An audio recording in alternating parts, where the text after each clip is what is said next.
Welcome to this week's episode of the First Moves podcast. This week we're talking to Stijn Willemse, usually my co-host, but this week we're talking about his difficult decisions to close down his company, Disorder. We'll be discussing how his perspectives have changed from starting the company to ending the company and his hard lessons learned along the way. So please give this episode a listen. Thank you.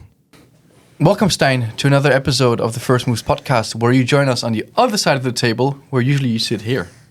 This episode is a bit different because we're joined by Anaïs on our side. Hi, everyone. Maybe you could quickly introduce yourself. Yeah, of course. So my name is Anaïs, as Sebastian already said it. I'm from Belgium.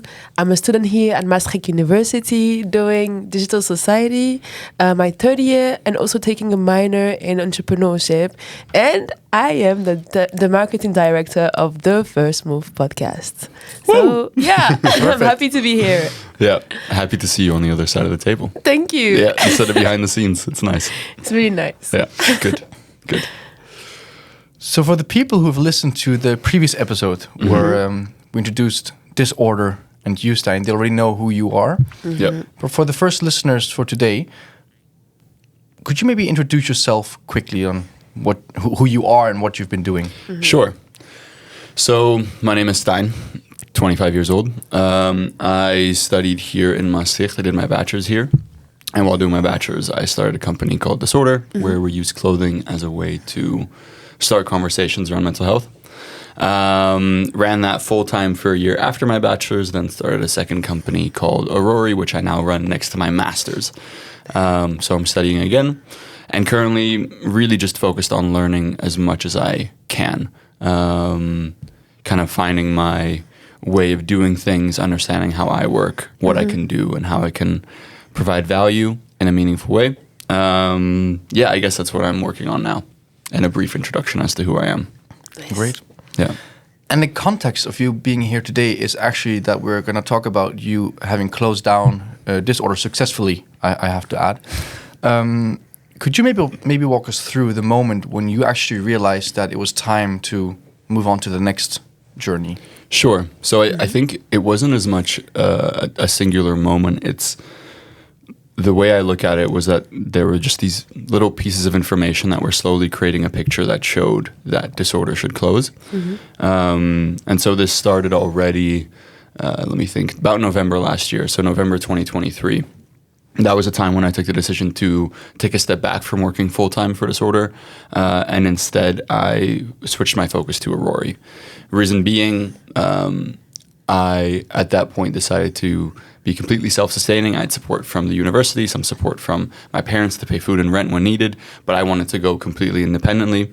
And at that point, I knew that pulling money out of Disorder would not be intelligent because it's a very working capital intensive business, the clothing industry, right? And so taking money out of your cash flow is not the smartest thing that you can do to keep the business alive. And so I wanted to switch my focus to something else where I could basically earn more money more effectively without needing to sell a lot of clothing pieces, which is also a very seasonal business. So that would also add a lot of stress. So that was November last year when I decided to take a step back to focus on another business.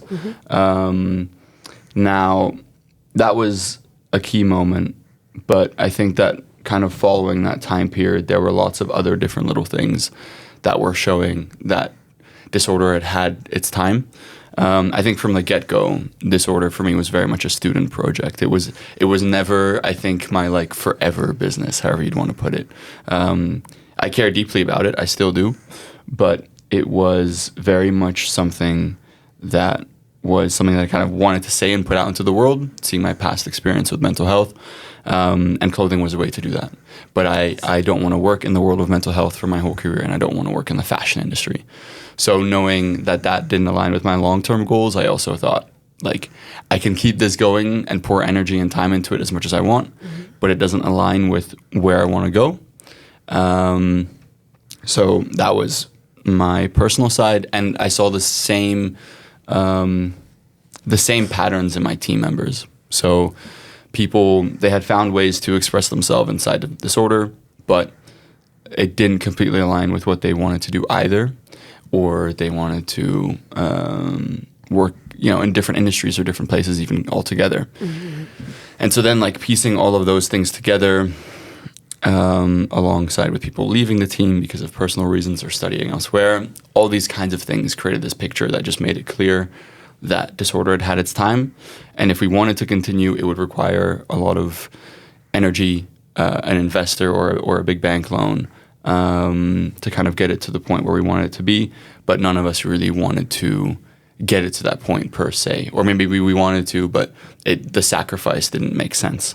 And so thankfully on our own terms, it wasn't forced by an outside party or by being bankrupt or anything like this. We could decide to close the business. So that's a long answer, but I think all of that context was very much necessary for me, at least in taking that decision, and also for the rest of the team to also make that decision with me.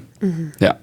Actually, it's really great to see that you had to really do like a list of like what are the goals that align with like your long run goals, and it's really nice to and also to take into account also the other people of your team. Yep. So yeah, and were there external influences that actually like economic or personal that impacted your decision? Yep. Yeah. So I think when it comes to external factors, it was me wanting to be completely independent. Okay. So I kind of had like entrepreneurship on a free trial for a year. And then I wanted to really do it myself because I figure I can. Okay. Or I could at that point, I can. And so that was kind of the financial point of, well, I'd had some support from my parents. I'd had some support from the university. But I'd already agreed with those parties that I would end after a year. That's what I wanted to. I didn't want to be dependent on people for forever. So I think that was a big external factor. And also the economic one. I think just the business model of Disorder, like earning good money with clothing is a very, very difficult thing to do. And with good money, like I don't mean crazy amounts. I just mean enough to live comfortably. And yeah, seeing that didn't align with what I wanted to do, I can work my butt off to do something that I don't really want to do. That doesn't make sense in my mind. Yeah. Yeah. Completely fair. So maybe to get into a bit more of the practical of stopping a business. So what were the immediate steps after you make that decision that you started taking for everything to actually be rounded off? Right. So first we took a decision with the team, or the team at that point that was still active. And I think something that gets downplayed is that business is a very human thing. It's human beings collaborating, solving problems, working in a certain direction. And I think that was such a big decision that the first step that we actually took was some moment of reflection, just to see, is this really the right decision, right? I think we could back that decision up and just say, we're stopping. But I think we needed time as a team to let that sink in and understand what that meant. Because I wanted to give the room, seeing it was a decision that we made ourselves and not forced upon us purely externally, I wanted to make sure that it was the right one because we had that freedom. So why not take a few weeks, a month to use that freedom and reflect on that decision? So that was step one. And then it was kind of clear, like, yeah, this is the right way forward. Moving on from there, I mean, for us, Disorder was really like a passion project. And so we wanted to send it off in a nice way. So it was more talking with the team. How do we want to send things off? Who do we talk to about these kinds of things, etc. And so for that reason, it was quite a decent process. I think the more heavy stuff, that's kind of in the works now. So that's, talking to our production partners, stakeholders, charity partners, informing them, hey, we're closing, we've closed. I think that's like the heavier part of the business. And I think getting all the finances in order, understanding how we can distribute what is left afterwards, like how that even works. Like it's not a monumental amount of money, but just those kinds of questions are things that we were working on now. And how do you handle that communication with the stakeholders? Like, how do you actually reach out to them and be like, hey, we're going to stop doing business with you guys? I mean, thankfully, it's the people that we work with, they're not hugely dependent on us. and vice versa. Like we have pretty good relationships as well, but it's not like we're so closely entwined that, you know, we're their only customer or vice versa. So yeah, in the end, it was actually quite all right. It's just setting up a meeting, or shooting an email, or doing whatever, and just updating these people. We've set up this order in a way, in any case, where it could be run largely automatically, where we didn't have to do a lot of work with a lot of different people, because that would be very time and energy intensive. So it was kind of built into the business model that it could be started and stopped relatively easily. It's not like we have a huge factory or a production site that we're working with consistently. And we just have one partner with a lot of printing locations, and they take care of all that. So for us, it was relatively straightforward. Okay. Yeah. Could you share with us maybe like one unexpected challenge, if you had one, one unexpected challenge that you went through, or while like doing this kind of transition moment? And yeah, can you? I think like I still believe it to be the case, but I think Disorder did have a lot of potential in becoming a decently well-known brand. Nothing mega, right? But like a pretty well-known brand. And I think like just letting that idea go that I'd been working towards for, 3+ years, I think that was difficult at the beginning, because I had spent years working forward, right? I was constantly thinking, what's next? How can we improve? How can we make this better? What can we do? Et cetera, et cetera, et cetera. And then realizing that wasn't on the path anymore. Swallowing that it wasn't like a huge existential thing, because I'd reached peace with my decision otherwise, I mean, I'd taken it for good reasons as well. But I think that was unexpected, that it was still something to process, because it was a dream for still a long time. Despite it being a student project, it was still a dream that I wanted to realize. And also, I think during the year when I was working full-time for the business, it was a dream that I felt I was carrying on my shoulders for 7 other people. So that put a lot of pressure on me, and I think also letting that go was also something I didn't foresee.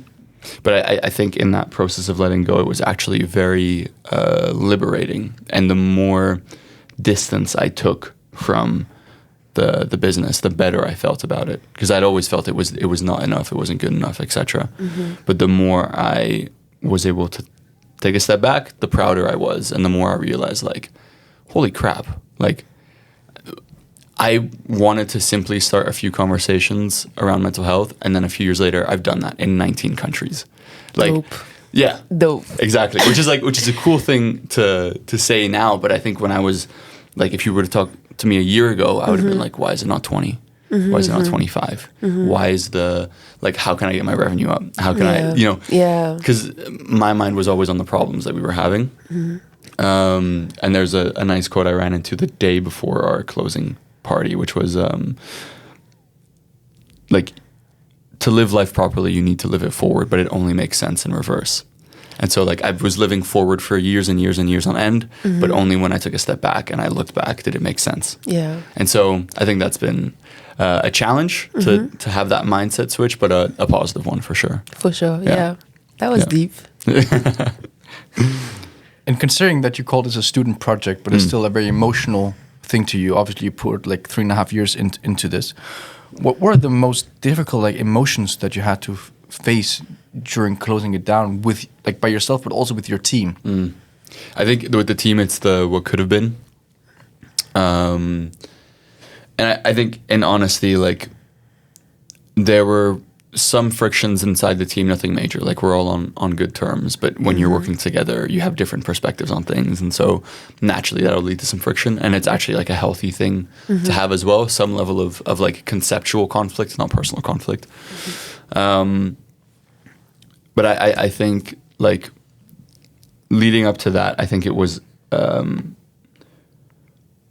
emotionally challenging because you think of, what could have been? What if we would have tackled this better? What if we would have done that? Would that have changed it? If we would have gone for this opportunity, or if I would have listened to myself more making this decision, would we be in a different position now? But I think the useful thing about this case for me, to not have it be too emotionally draining is that it was never a forever thing. If you see something as something that could last forever, then swallowing that pill is very, very difficult. But for me, of course, there are moments when I thought, I could work in this business for 5-10 years, whatever, as like the thing after my studies. But in the end, it was in some respect easier for me than not. I don't know if that answer even made sense. It does. It does. Okay. Yeah, it did. Okay. Yeah. All right.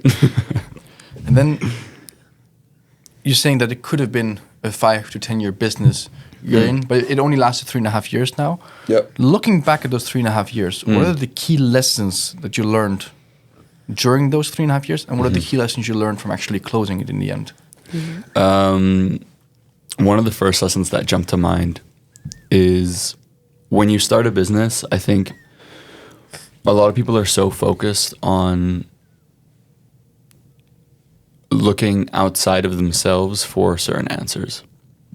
So they're only focused on creating a product that would make them money or that ticks certain boxes. But I think if you use yourself as an audience who you make the thing for, the thing you're making gets better.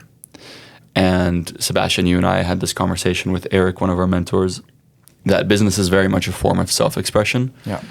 And I think the better you are able to do that, the better your business does. At least for Disorder, I think that was the case. Some businesses that might be different. But there were like some key moments in Disorder when we were about to release a collection and we had a feeling, we were like, it's not really there yet, but we put this time on the calendar and it's a seasonal collection and we kind of need to release it now, but not really feeling it.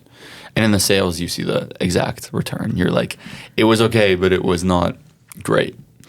And then there were other collections where we were like, holy crap, this is exactly what we set out to do. It was like, we have found who we are. We have like our voice. There's clarity as to the message we want to put out into the world. And we full-heartedly like support it. And when we have that feeling, or when we had that feeling, the collections did really well. And so I think instead of looking outside and being like, what colors do people want to wear and what messages do they want to see? It was like, no, what do we want to wear? What do we want to see? Like, what is the message that we're trying to carry out? And the more we listen to that voice, the better we did. That's one insight. Now, of course, there's constraints on businesses and how much you can do, right? So that plays a part in that. But I think giving freedom for that personal creativity is very useful. And it stops you from getting siloed into thoughts or rationales that are driven by other people's ideas, because other people's ideas are coming from their context and their experience. And so something that might work from something you hear from an American influencer might not work in the quote unquote European context. Just to name it simply. So I think just understanding what comes up in you and putting that into the world, I think that's a big insight. And I'm trying to find ways to carry that forward. But it's a hard thing to walk, because if you're very problem-solving focused, you just want to focus on how do you solve the problem the best. But then I think giving yourself the freedom to understand how you would do it and then checking and validating if that works for others, I think that's one of the things. Another insight, let me think. Maybe two more. And I think there's deeper ones, but these are the ones that are coming up for me now. The first one is having clarity is a continuous process. So when you start out, a lot of the advice is figure out what you want to do, etc. How do you want to do it? Yada, yada, yada. Make it all clear. Make a business model canvas, etc. Like, it's solid advice, but I think people get caught in the pitfall where they have it figured out and they don't adjust, or they adjust too often. And so walking that balance is very difficult, because when you're continuously looking forward and trying to enter like new territory, so to speak, you're constantly getting new information. And so balancing how do you adopt and implement new information along with the original goal that you would set out to achieve is a very difficult process to manage, because you might get information that makes your goal look worthless. Or you might get information that supports it. or that needs to change your approach, or that needs to, etc., or that challenges your goal, but from one angle, but all the other angles on the same idea are actually supporting it. So then how do you deal with it, changing it or not? I think is very difficult. I think kind of having those very fundamental questions answered on a continuous basis.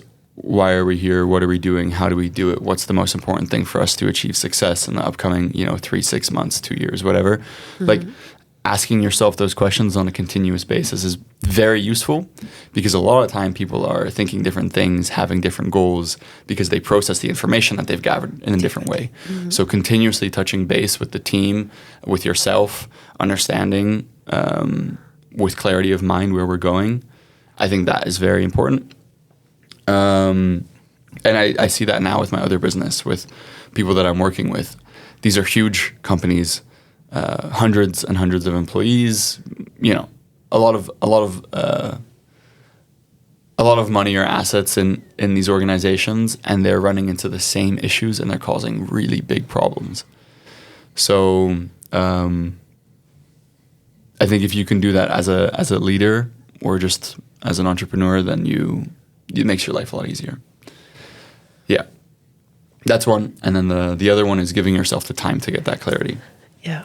So it's like the supporting insight, where I think it's very uncomfortable to be in a state where things are not clear. It's very uncomfortable to be in a position where your team is asking you, what do we do next? And you haven't even had an hour to think about it yourself. All those things are uncomfortable in some regard, but just letting that be there and trusting yourself in that process, or taking time for yourself when you feel you need it, is very useful. It's easy to just think, I need to figure it out now because it's uncomfortable. I need to get rid of this annoying feeling. But the feeling will pass, and the only way to really resolve it is to let it sit with it and understand it, and then use it to inform your decision. So yeah. Definitely. And during those kind of uncomfortable moment, did you have a support system, I don't know, friends, family, or mentors that actually played a key role in helping you navigate those feelings, or even this this period, did you have that one support system or multiple ones? I definitely had a support system, in the sense that I had a mentor who I could go to for financial questions and legal questions. That was very nice, because when you're starting out and you get a letter from the tax authorities telling them that you owe them, 5,000 euros, you're like, I don't think I do, but you're telling me I do, and you're giving me a bank account to send it to already. How come? Hey, what's up? What's going on? Just asking my mentor that, please help me out. That helped dull stressful reactions. But I think for the day-to-day, I think actually, the team was a really big support for me. We're on very good terms with one another, and we can speak our mind relatively easily. So that really helped. I think my parents were a part of the support system. Friends were a part of the support system. But in honesty, I don't think I used it enough. I think I was very much focused on solving everything myself. Which I think is maybe a trait that a lot of people have when they're trying to do their own thing. Yep. But yeah, I think that takes time to get over, but also learn how to manage. Because sometimes it's very good to want to do things yourself. But sometimes it's not, if it's too much or you can't. So would the advice in that sense then be of just listen to them, or just talk to them? Because you can also talk to them and then they give you advice, but not always the advice is the correct for that moment. So what would you say? Is it better just to listen to them, or just to actually go just talk to them? Talk to them in what way? Where you're already solving the problem, or just more of hey, I'm stuck on this issue right now. How would you help me with this? Or I'm feeling this way. Can I just vent to you, or let something out on you, or can you help me with this? I would just be, it depends on who, but if it's more related to the team, then I'd just be asking questions of, what do you guys think? Easily. Every single meeting we had, I always gave space for people to say what they thought. And either I would speak more towards the end, or try to, or just continuously probe the team for their thoughts and perspectives. But with other people, it was more about venting sometimes just to get it out. Because, I think it's very easy to just keep it locked inside yourself. So, yeah. And now looking back at the entire journey in a whole, if you had to do everything again, is there anything that you would do differently or change? No. I think I was the person at the beginning that I was, and I am the person now that I am because of how things went. Mm-hmm. And I'm definitely not completely satisfied with how things went, because there was always room for improvement, and there's the could have, should have, would have beens. But I think that those events and occurrences are the exact lessons that I need to become better now.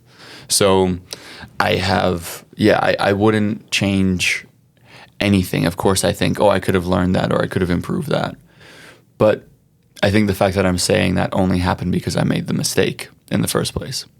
So it's tough. Like, it's not easy. I'm not like, I'm super happy with things now and I wouldn't change it.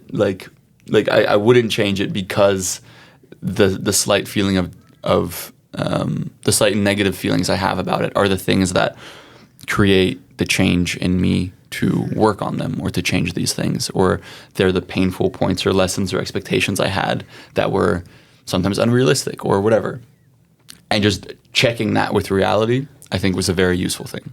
And I think this is also a shown off that you've had the time to actually look back on things. Because if I'd asked you this question a year ago, I think there would have been 1,000 things you'd have said, like, I would have changed that, I would have changed this, and this should be done differently, and that we should have done differently. Yep. But now you've actually rounded it off in such a way that you can look back at it and say, actually, by making that stupid mistake that we all make, but I made it as well. Yeah. And then now you can see how that actually helps you in Aurora, your other company, and your future life and career. Yeah, exactly. I think people will shy away from uncomfortable things very easily. And I'm saying that in a deeply uncomfortable time for myself personally.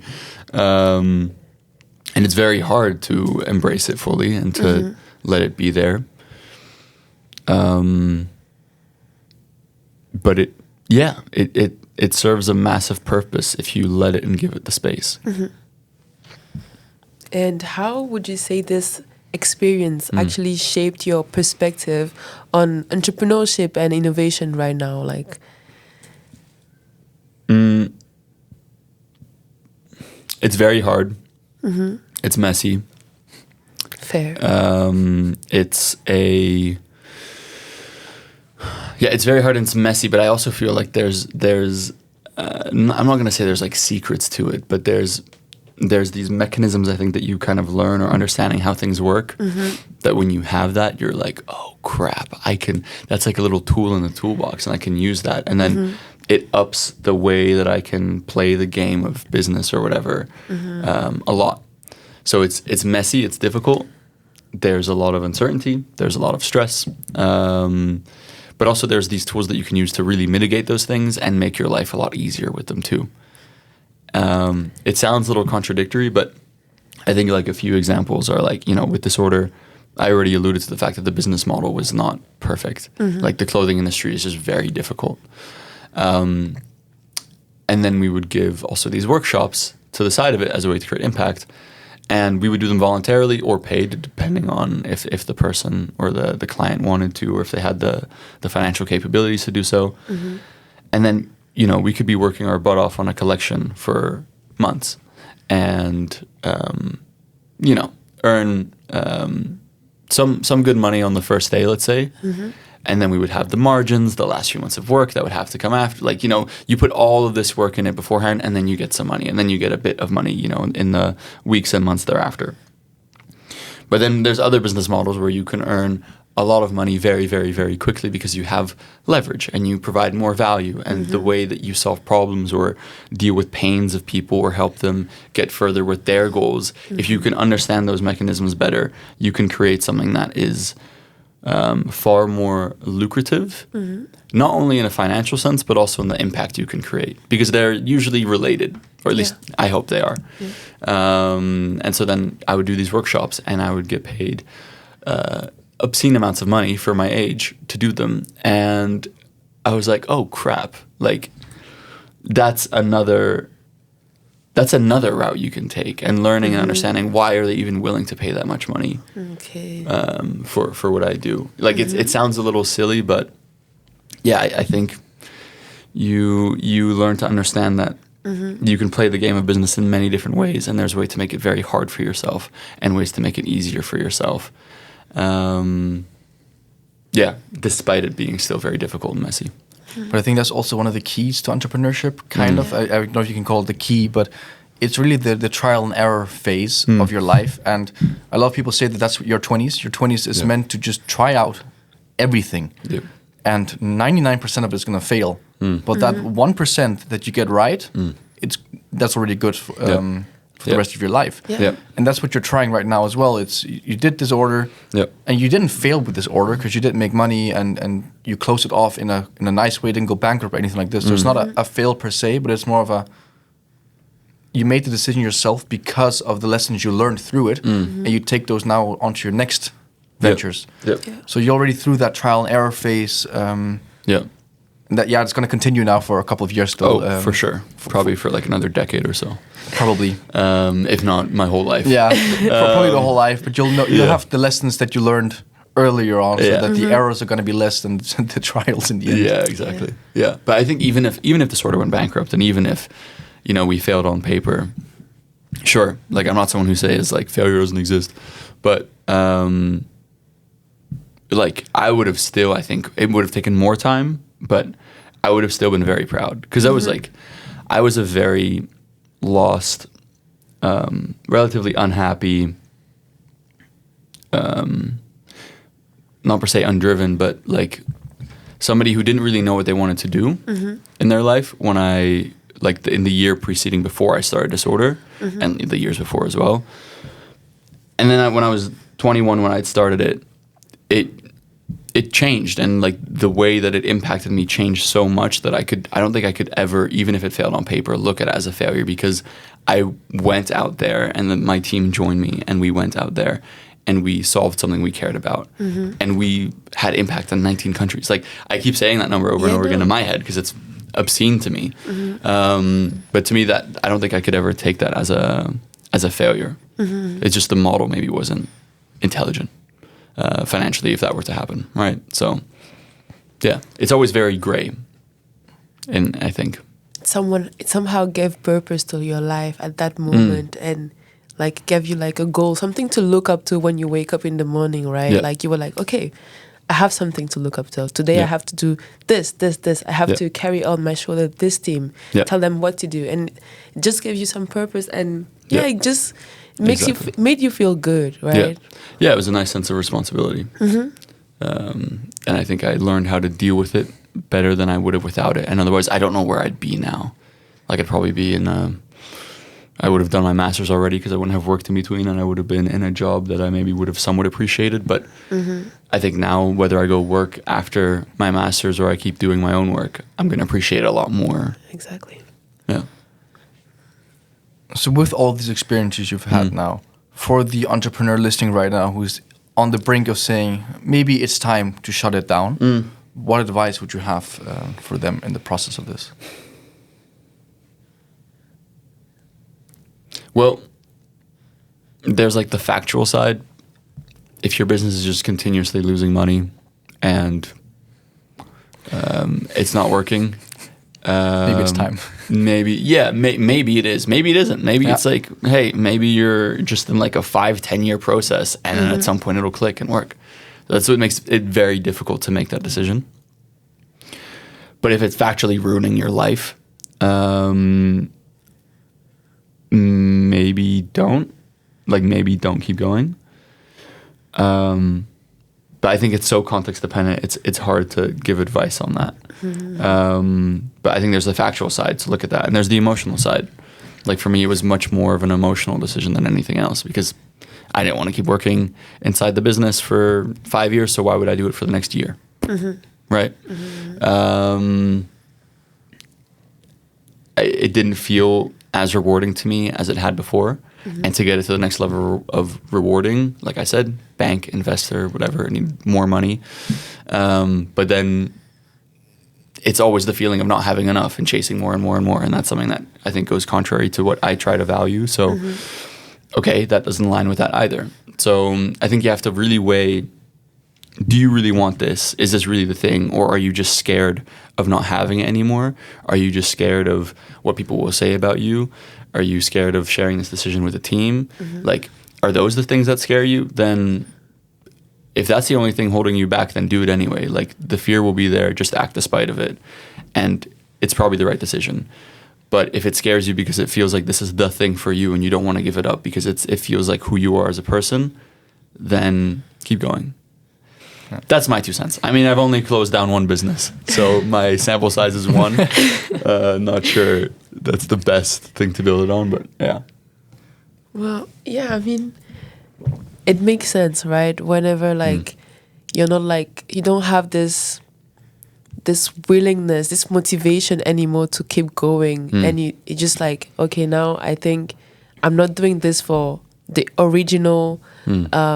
The original motivation I had at first when I was doing it, and it's not motivating me anymore. I have to stop, right? And it makes sense to stop and just follow your heart. And that's why you were on an emotional factor. That's why you stopped. And also, I feel like when thinking about it, because now that I'm thinking about it, it's such a great you're such a great example of your own business, right? Listening to yourself, listening to how you are, how you're feeling to run your business, right? And that's all what your brand is also was also wanted to bring awareness to. Is listening to ourselves, to how we feel on a daily basis, right? And I wanted to we wanted to know also what are your thoughts on the importance, on resilience, because you had to go through a lot of things, right? Even when you were feeling down, you had to go through a lot of things to actually get the work done. So how did you actually? What are your thoughts on about resilience and keep going in your current work? And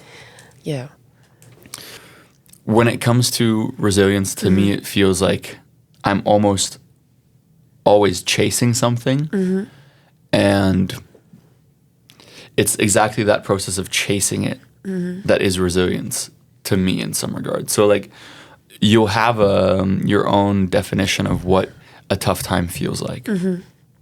And dealing with that is very difficult. But what I would define as a tough time a year ago, or even, 5 years ago, is very different than how I define it now. Now it feels a lot heavier and a lot bigger. And I think in some regards, what I'm going through now is, but it feels just as heavy as it did before. So the amount of weight on my shoulders has gone up, but it feels just as difficult.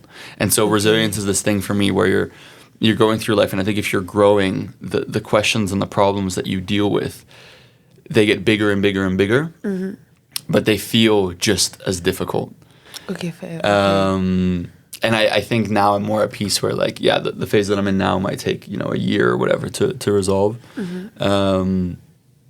But having that awareness where these lows that you have and finding peace in them, I think that's what resilience is. Nice. Because it allows you to just deal with the day to day. And it's very difficult. Very difficult. But I think that's why to me it's like a never ending thing. I really like the part where you say it's really finding your peace within these downs, It's really finding that one balance where you're just actually, I'm just going to keep going, even though it's down. I'm just going to keep going. And it's really inspiring. Really inspiring. Yeah, I mean, it just feels like there's a mountain of shit on top of you. And it's also, I can't see the sun anymore. And then how are you going to get out? That's a very difficult thing. So then just taking it day by day and just letting that emotion be there, because otherwise you start to react to it really quickly, and you start to look for ways to fill certain holes that you might have, or like deal with your discomfort in very unconstructive ways, which I have a lot of experience with. So then finding ways to do that constructively, I think that's resilience, is to keep kind of working towards the light, or however you want to put it, to not make it sound too big, and keep chasing that. But the exact process of chasing it and committing yourself to it constructively is what resilience is. And maybe can you share with someone out here how to go step by step? Like, what is your process? I mean, it's like, I am no pro at this at all. I mean, just share. Sure. We never know. I just I will take a moment to take a step back and just realize that the time or the issue or the obstacle that I'm facing is difficult. Just recognize this is a difficult moment. This is a difficult time. Just saying that and accepting it is a positive experience. Like, if you start to reject it, that's not so constructive. So just recognizing it's just a difficult time. That's life. It happens. And then from there, I kind of write down maybe some of the key points that I'm struggling with, and from there derive things that I need. So for me now, I need routine. I need persistence and like strength in terms of personal boundaries, and I need self-compassion. Like, this is kind of off the top of my head what I wrote down going into the phase that I'm in now. And so you just like have to hold on to those things and remind yourself of them. Like, okay, I need routine. I said I would, work out X times a week. I've only done 2. It's Sunday. Stijn, you need your 3rd one. Just get after it. You hate the feeling right now, but just do it. Like, by having that clear as one of the things that you need to deal with a difficult time, I think you're more motivated to do it. If you just say, I'm going to work out 3 times a week, but not give it a reason why, then that makes it difficult. So recognize it's a difficult time, break down why, and break down what will help you, and then make some kind of plan to do it. Does it help for you as well to write it down, or is this just something that happens in your head usually? I usually write it down. I like to have reminders as well in my room, just Post-its. And I think that usually helps me. Writing it just gives it space. Like, I don't like to get too stuck on the things, and I think sometimes just like overwriting, where you just keep writing for days and days and days and days and days, but you don't get anywhere. Like, you're not actually living it. So there's like a time and a place to do that. But it's just that, I think Anne Frank said it. It's like, paper is a lot more patient than people. So you can just vent to it all you want and work it out and tackle problems from different sides. And to get more onto you and what you're going to do next. Sure. What is next for you? Yeah. So next for me, finishing my master's now.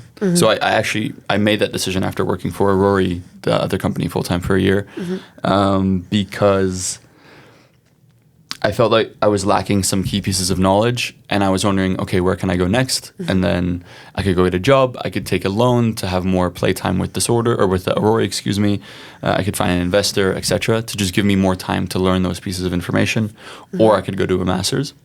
So now I'm doing a master's in change management, which is the direction that I kind of want to work in towards over the long run.